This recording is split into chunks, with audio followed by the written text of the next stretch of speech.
North Omaha. I'm Pastor Portia Cavett of Clare Memorial United Methodist Church. As religious leaders in our community, it's important for us to help restore faith among each other as we seek to educate about the current COVID-19 crisis and pandemic. On behalf of the North Omaha Community Care Council, here are a few faith leaders in our community who would like to speak to you about COVID-19. Our usual modes of communication, they've gone out of the window.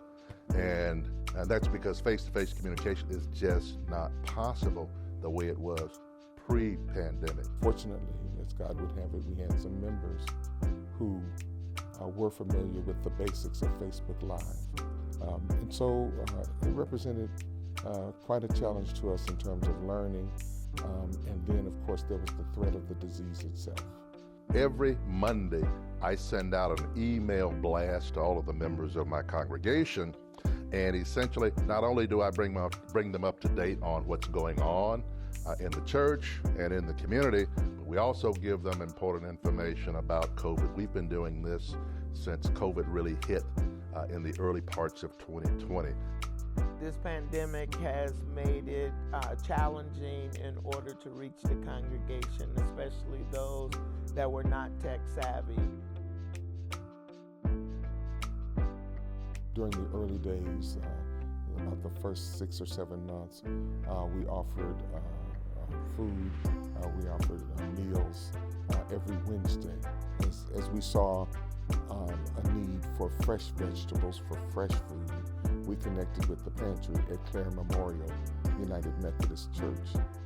I have tried to make sure that there were COVID vaccine clinics in North Omaha and even at the church, as well as to continue to deal with food insecurity by providing vegetable boxes on Friday, Clare Cares Food Pantry on the 3rd Saturday of the month, and then our community garden, which we harvest at least twice a week. And we've also had giveaways where we have helped people with clothing, household items, and personal protection equipment. And during the pandemic, we've really had to focus on the physical needs, not just of those individuals who are part of our congregation, but the entire community. North Omaha, South Omaha, West Omaha, all folks have needs right now. Our effort has really focused on prevention and helping people to have good, clear information about COVID-19, now the Delta variant, and how it's impacting people. There may be some legitimate reasons to be hesitant about taking the vaccinations, but at the end of the day, when all is said and done, I think the best course of action is to take the vaccine and then to give yourself the best opportunity to resist it, to resist the virus, but also to protect others so that you do not become a carrier.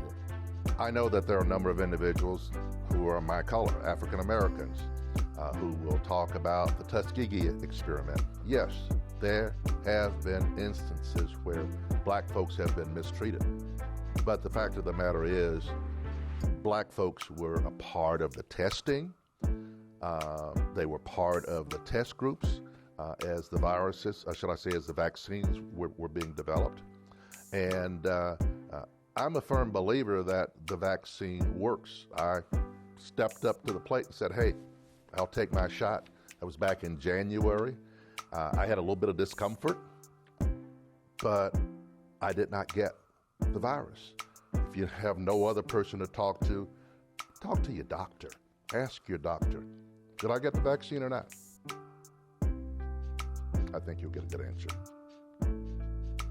It's important to take the vaccine as an extra defense mechanism. Our immune system is doing all that it can, but because we are dealing with this virus and different variants, we have to make sure that we have the right equipment inwardly in order to fight the virus. And the vaccine is one a sure way besides washing our hands, wearing our masks, and staying socially distanced.